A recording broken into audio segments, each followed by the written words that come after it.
Shalom pemirsa CP Indonesia semua, kembali lagi bertemu dalam pembahasan buku Agama yang Bersinar, di mana buku ini diambil dari tulisan Nyonya Ellen G. White. Buku ini ditulis dalam bahasa yang jelas, sederhana dan indah. Sifatnya memberi petunjuk kepada orang yang mau belajar, pengharapan sejati bagi semua orang, kegembiraan kepada orang yang larut dalam kesedihan, dan kelegaan kepada orang yang letih. Buku ini juga menyuguhkan kepada kita suatu cara yang lebih baik, mengungkapkan kepada kita suatu kehidupan yang lebih sederhana dan lebih manis. Semua pembaca akan penuh dengan kegembiraan dan kesukaan, bersinar, menyinarkan kasihnya dimanapun kita berada. Jadi sangat menarik ya, dikatakan di sini bahwa buku agama yang bersinar, yaitu kita harus memiliki sinar, supaya kita bisa bagikan sinar itu dimanapun kita berada. Jadi buku ini juga akan memberikan kita petunjuk tentang pengharapan kita kepada Tuhan pada saat kita setia untuk mempelajarinya, karena kita akan mendapatkan pengharapan-pengharapan yang sejati yang datangnya dari Tuhan. Jadi pelajaran kita kali ini judulnya Tiup Trompet di Bait Tuhan. Ayat intinya terambil dalam 2 Tawarik 5 ayat 13. Lalu para peniup nafiri dan para penyanyi itu serentak memperdengarkan paduan suaranya untuk menyanyikan puji-pujian dan syukur kepada Tuhan. Mereka menyaringkan suara dengan nafiri, ceracap, dan alat-alat musik sambil memuji Tuhan dengan ucapan, sebab Ia baik, bahwasannya untuk selama-lamanya dan kasih setianya.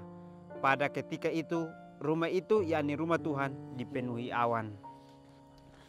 Pada akhir bait suci yang direncanakan oleh Raja Daud dan dibangun oleh putranya Salomo selesai, demikianlah Salomo menyelesaikan rumah Tuhan dan istana raja, dan berhasil melaksanakan dalam rumah Tuhan dan dalam istananya segala sesuatu yang timbul dalam hatinya. 2 Tawarik 7 ayat 11. Dan sekarang dalam rangka menjadikan istana itu sebagai mahkota, puncak Gunung Moria benar-benar terwujud, sebagaimana yang sangat diinginkan Daud, menjadi suatu tempat tinggal bukan untuk manusia, melainkan untuk Tuhan Allah. 1 Tawarik 29 ayat 1. Tinggal menyelenggarakan upacara hikmat untuk menabiskan secara resmi kepada Yahweh dan kebaktiannya. Ini sangat menarik ya. Kembali lagi di sini menceritakan bagaimana impian dari Raja Daud ini untuk mendirikan sebuah rumah Tuhan, tetapi pada saat dia mendirikan mungkin tidak selesai, tetapi dilanjutkan oleh putranya sendiri.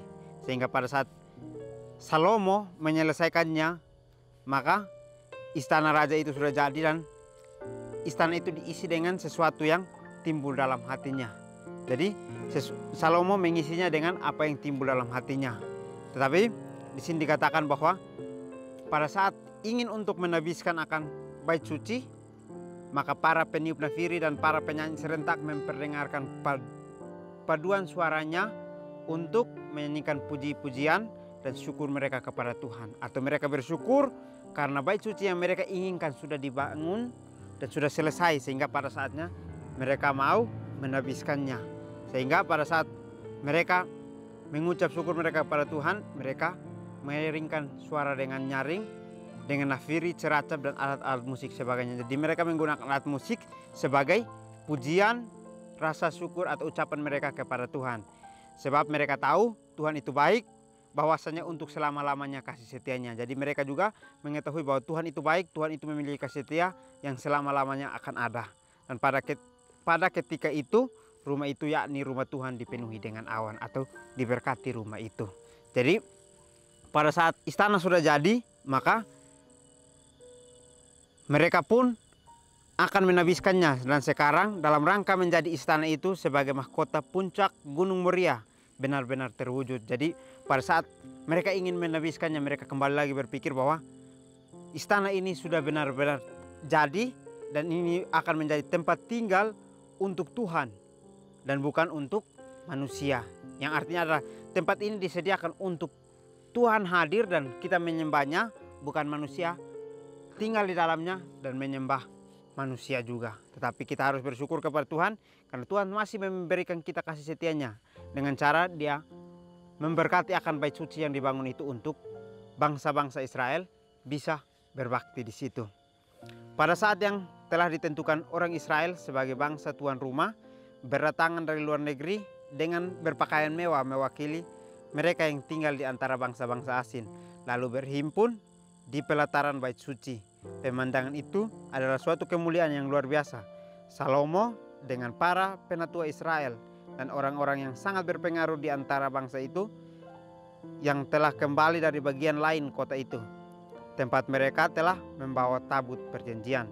Dengan nyanyian dan musik dan dengan ucapan kebesaran, imam-imam membawa tabut perjanjian Tuhan ke tempatnya di ruang belakang rumah itu, di tempat Maha Kudus. Pada waktu mereka keluar dari tempat suci, mereka menempati tempat yang khusus bagi mereka. Para penyanyi suku Lewi dalam seragam lenan putih memegang ceracap, gambus, dan kecapi, berdiri di sebelah timur mesbah, dan bersama mereka 120 imam peniup nafiri. Ini sangat menarik ya. Pada saat istana itu sudah jadi, maka berdatangan orang-orang dari luar negeri dengan berpakaian mewah mewakili mereka yang tinggal di antara bangsa-bangsa asing, atau mereka datang untuk menyaksikan akan bait suci itu, sehingga mereka bisa melihat bahwa bait suci itu penuh kemuliaan. Jadi pandangannya itu penuh kemuliaan, sehingga mereka merasakan akan kemuliaan yang turun dari surga. Sehingga Salomo juga dengan para penatua Israel yang sangat berpengaruh di antara bangsa yang telah kembali dari lain kota itu, tempat telah membuat tabut perjanjian. Jadi dia berkumpul dengan orang-orang yang berpengaruh yang dari kota lain, supaya bisa membicarakan tentang bagaimana untuk memposisikan atau menempatkan tabut perjanjian itu di dalam bait suci ini. Jadi dengan nyanyian dan musik dan dengan ucapan kebesaran, imam-imam yang membawa tabut perjanjian Tuhan itu membawa masuk tabut itu ke ruang belakang rumah, di mana tempat yang Maha Kudus, yang tabut itu akan ditempatkan. Jadi sangat menarik ya. Mereka sangat menjaga akan tabut perjanjian itu, sehingga mereka harus menempatkan atau menyimpan akan tabut itu di tempat yang Maha Kudus, sehingga pada saat tabut itu orang ingin percaya, maka tabut itulah yang akan menjadi cermin mereka untuk melihat Tuhan. Karena dengan tabut yang Tuhan sudah berikan itu adalah tabut yang sangat menuntun akan cerminan kehidupan kita. Jadi pada saat imam-imam itu keluar dari tempat yang Maha Suci, mereka menempati tempat yang khusus bagi mereka, atau mereka disediakan satu tempat sehingga mereka harus berdiri di tempat itu untuk menyanyikan nyanyian bersama-sama dengan suku Lewi yang menggunakan seragam lenan putih, memegang ceracap, gambus, dan kecapi, berdiri di sebelah timur mesbah dan bersama-sama 120 imam peniup nafiri. Jadi sangat menarik ya. Orang yang percaya kepada Tuhan, orang yang menempatkan dirinya dalam kehidupan kebenaran, maka dia akan bersyukur pada saat dia akan melihat tabut perjanjian itu. Begitupun kehidupan kita sehari-hari. Kalau kita rindu untuk melihat akan tabut perjanjian itu, marilah kita sungguh-sungguh beribadah kepada Tuhan, percaya kepada Tuhan.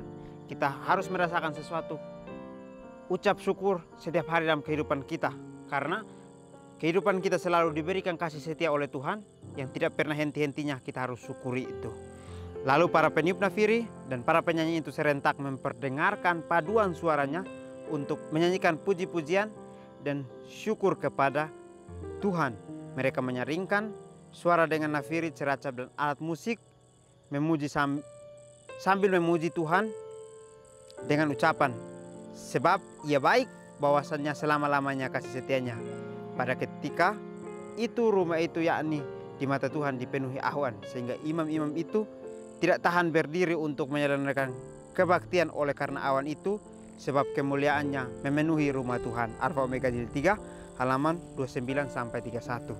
Jadi akhir pelajaran kita sangat menarik. Dikatakan di sini bahwa semua orang atau orang-orang Lewi dan juga para imam meniup akan nafiri, dan mereka bernyanyi serentak untuk mendengarkan paduan suara mereka dengan menyanyikan puji-pujian dan ucap syukur mereka kepada Tuhan. Maka ada satu ucapan yang selalu mereka ucapkan, yaitu mereka mengatakan bahwa sebab Tuhan itu baik, bahwasannya kasih setianya untuk selama-lamanya.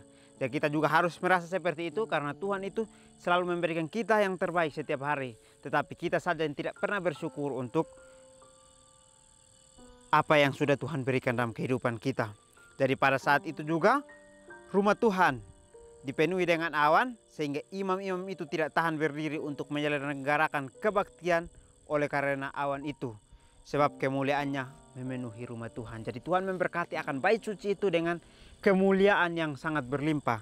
Sehingga orang yang ada di dalam tempat itu juga merasa bahwa awan ini sangat mulia. Sehingga mereka hampir keluar dari tempat itu karena mereka mungkin masih merasa bahwa masih ada kurang di antara kami yang belum sempurna. Tetapi Tuhan memberikan kasih setia melalui kemuliaan itu sangat sempurna untuk kehidupan kami masing-masing. Jadi kita harus berlomba-lomba untuk bisa meniup trompet di bait suci sebagai orang-orang yang menanti akan kemuliaan itu. Sekarang juga saatnya untuk kita menanti kemuliaan itu. Tetapi bagaimana kemuliaan itu kita terima, lalu kita syukuri kemuliaan itu. Mungkin ini saja pelajaran yang dapat saya bahas. Kiranya kita bertemu lagi di pertemuan selanjutnya. Kiranya Tuhan Yesus memberkati kita semua.